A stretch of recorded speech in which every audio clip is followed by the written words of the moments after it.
You're tuning into Black and White Sports on YouTube. The no-holds-barred truth on sports. The main event starts. All right, Black and White Sports supporters. Well, my goodness. All this off-season juiciness is just now starting. And we're starting out with a bang. Because earlier we found out that multiple teams are inquiring about Phillip Rivers being a National Football League coach. Now, one of the other names that's going to be percolating around is Brian Flores. Of course, the fly in the ointment is the ridiculous amount of lawsuits he's got out there. By the way, one of the teams he's suing is the Giants. Okay? Now, keep in mind, if he wasn't suing the Giants, he might be their number one contender for their coaching gig right now. But what is very interesting, the reason I bring up the Giants is, well, the very coach that was involved in the congratulations, Brian, wrong Brian, is also involved with this rumor. But it is heavily rumored now that Brian Flores to the Raiders as their head coach with Brian Daboll as the OC is on Tom Brady's wish list. Very interesting indeed. All right, so we all think Pete Carroll's going to be out probably this afternoon let's see, be tonight or tomorrow morning probably. The last January, who broke this? Florio broke it. The last January, the Las Vegas Review-Journal reported that the Raiders are Tom's show now. 1 year later, if the Tom Brady show were playing something on the Strip, the curtain would fall for good. All right, great, Florio. But owners can't be fired. And Brady, as an owner of the Raiders, primary owner Mark Davis, specifically sold a slice of the team to Brady at a below market rate value to stabilize the team. Woo, boy. As of right now, the returns for that don't look great. They don't look great at all. After Brady's first full season on the job, the Raiders are less stable than dry dynamite in the trunk of a three-wheeled Toyota. Thanks, Florio, once again. Brady has managed somehow to avoid widespread scrutiny for the current condition of the team. Okay, blah, blah, blah, blah, blah. They're terrible right now. They're absolutely terrible. So, let me just scroll down here. The obvious choice as a potential head coach would be offensive coordinator Josh McDaniels. But that act already played and fell in Vegas. There's a rumor currently making the rounds that once Brady rolls up his sleeves, he'll be making a case to bring in Vikings defensive coordinator Brian Flores. So, in other words, this is about to be this year's Tom Brady's Ben Johnson. Is that what we're doing here? Is that what this is? Because that's what it sounds like. We all know Brady really, really wanted Ben Johnson, didn't get him. As the chatter goes, Flores would be the head coach, and former Giants coach Brian Daboll would be the offensive coordinator. So the question is, would there be any animosity between the two? Because word has it, neither one of them's easy to get along with. Brian Daboll and Wink Martindale like to killed each other. Before Martindale left to become the Wolverines' defensive coordinator in Michigan, he was the DC with the Giants, and I said then, who the hell chases Wink Martindale out of town?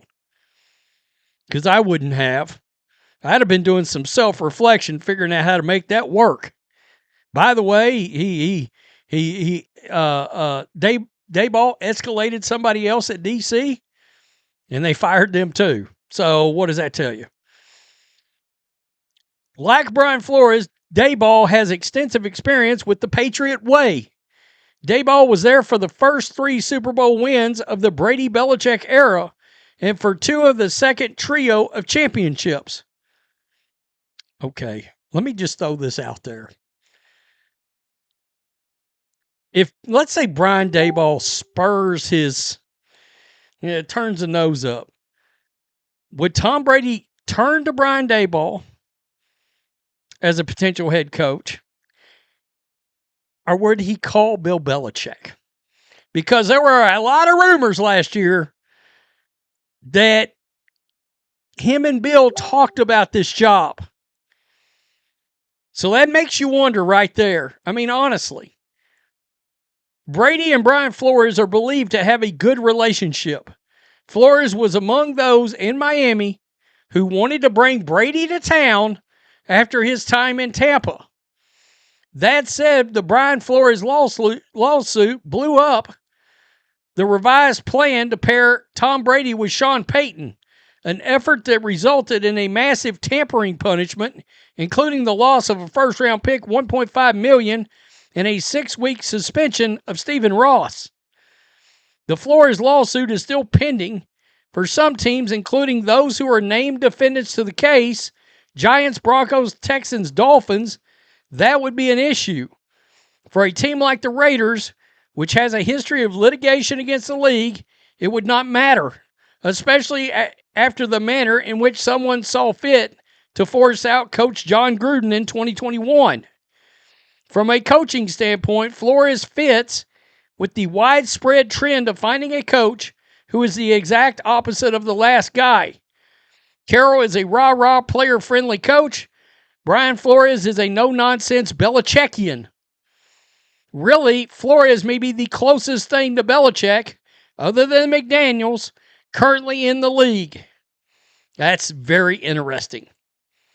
So, as I said a minute ago, what happens if Brian Flores is like, nah, and Bill Belichick's like, yeah. I mean, and then you got to team him up with Brian Daboll? Woo! That's interesting. I mean, look, Flores, if you're a Raiders fan, let's set the lawsuit aside, which is ridiculous and one of the worst ideas in the history of bad ideas. And whoever pushed Brian Daboll in that direction, I mean, he ought to make sure they are shot into space somewhere and get them as far away from him as possible, because he's a hell of a he seems like a hell of a coach. We know one thing. He's arguably the best defensive coordinator out there. This side of Vic Fangio, and Bill Belichick. You know, I mean, just being honest. Some still contend Robert Saleh. At times, Robert Saleh looks great. At other times, I'm like, Now, that's interesting because Robert Saleh's been rumored to the Raiders. But he is a lot like Carroll, sort of a rah-rah guy. And Brian Flores hates everybody that walks planet Earth. Again, it would be very interesting to see how him and Brian Daboll are going to get along, because I think they're both kind of the same guy. Now, one thing we can say about Daboll, I mean, number one, and this is not even a question, Jackson Dart looked a lot better under Brian Daboll. All right? One could argue Josh Allen with Brian Daboll.